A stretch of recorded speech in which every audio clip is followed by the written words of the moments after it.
Strategy number 3, capitalize on effective communication. The pandemic, like any other crisis, creates uncertainties and numerous questions. Lack of answers only leads to speculation and fuels frustration. As class leaders, our students look to us not only for answers, but also for assurance. If we want to motivate students to continue learning, especially during these unprecedented times, we must capitalize on timely and effective communication to keep them informed and help them succeed. Evidently, effective communication can come with a range of benefits. As Liz Papadopoulos, former chair of Council of Ontario College of Teachers, pointed out, effective communication requires more than an exchange of information. When done right, communication fosters understanding, strengthens relationships, improves teamwork, and builds trust. With these considerations in mind, let's take a look at a couple of my communication practices.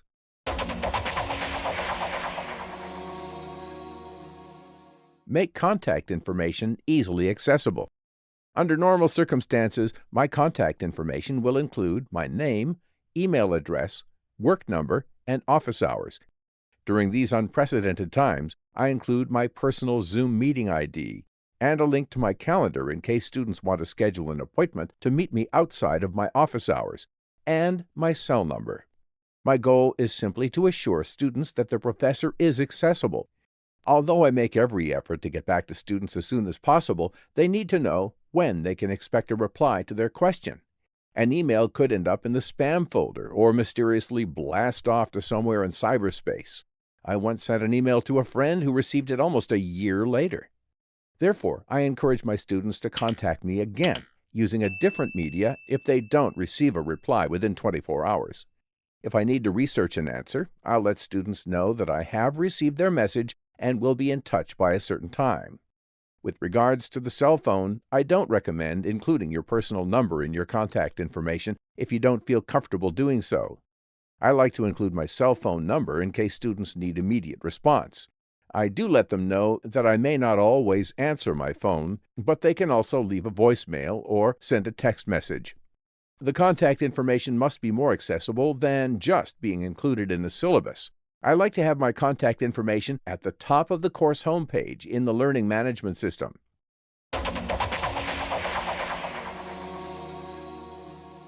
Communicate with the most efficient electronic media.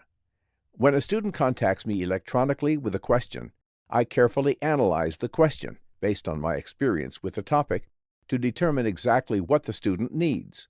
Students are navigating their way through a new course, and they may not understand the problem well enough to fully articulate it in the email. As the course leader, I have a responsibility to guide them through the courses as efficiently as possible. Hence, I aim to clarify all issues relating to the question in a single contact. Back and forth emails about the same issue is not only time-consuming, it can also be frustrating for students. If I need to see calculations, for example, I'll set up a Zoom meeting for a webcam access and screen share. Many times a phone call will suffice. If a student has a question, and I suspect the answer might be beneficial for other students, I'll share the information with the class via email or an announcement in the LMS.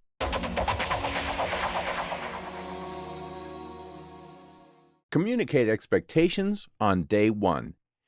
Around the middle of 2004, I was working as a third officer on a petroleum tanker. The second officer created voyage plans, which the captain had to approve prior to leaving the dock.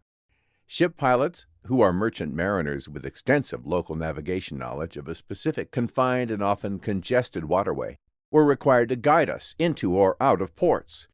The pilot's routine at that time was straightforward. They boarded the ship and came up to the navigation bridge, had a meeting with the captain, and gave commands, which we followed. The navigation team was expected to know what to do. Almost always, transits were uneventful. Later that year, we were docked at a refinery in Texas when a certain pilot came on board. After he met the captain, he called the navigation team together for a meeting.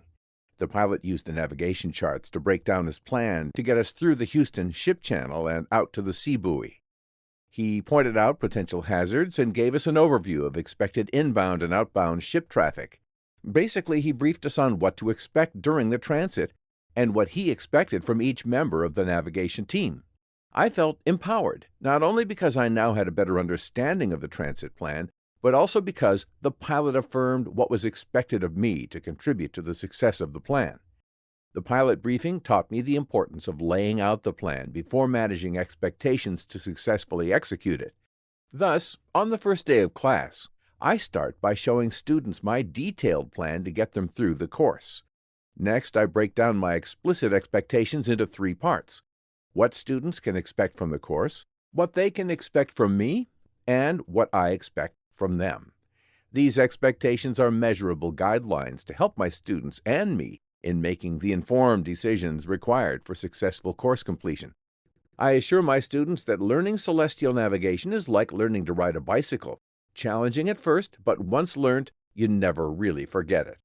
Then I give students helpful tips based on my experience with the course to help them navigate efficiently through it. One of my practices is to weave course-added value into the expectations. This is important because course-added value might not be apparent. Nevertheless, showing students how the course can benefit them in the future increases interest in and perceived value of the course.